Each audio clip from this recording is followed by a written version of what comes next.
नमस्कार दोस्तों। आज हम दुर्योधन की जानकारी का तीसरा भाग देखेंगे और अगर आपने इसके पहले दो भागों को नहीं देखा तो कमेंट में उसका लिंक डाल दिया है। इस वीडियो को देखना न भूलें और लाइक, शेयर और सब्सक्राइब करना न भूलें। दुर्योधन की पत्नी का नाम भानुमति था, जो मल्ल और द्वंद्व युद्ध में पारंगत थी और वह दुर्योधन के साथ अखाड़े में कुश्ती लड़ती थी। दुर्योधन ने भानुमति के साथ जबरन विवाह किया था। गंधारी ने सती पर्व में बताया है कि भानुमति दुर्योधन से खेल खेल में ही कुश्ती करती थी, जिसमें दुर्योधन उससे कई बार हार भी जाता था। भले ही दुर्योधन भानुमति को हरण करके लाया था, लेकिन भानुमति को दुर्योधन से प्यार हो गया था। भानुमति को दुर्योधन और पुत्र लक्ष्मण की मौत का गहरा धक्का लगा था। उसे सांत्वना देने वाला कोई नहीं बचा था।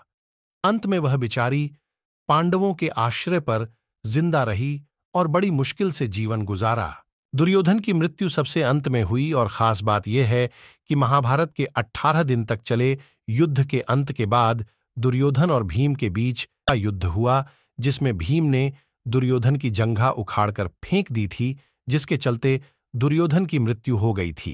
जिसका कारण यह था कि एक बार महर्षि मैत्रेय हस्तिनापुर पधारे।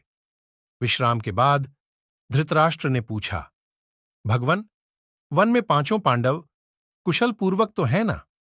महर्षि ने कहा, वे कुशल हैं, लेकिन मैंने सुना कि तुम्हारे पुत्रों ने पांडवों को जुए में धोखे से हराकर वन भेज दिया।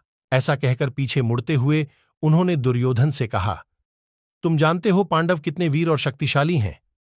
महर्षि की बात सुनकर दुर्योधन ने क्रोध में अपनी जांघ पर हाथ से ताल ठोंक दी।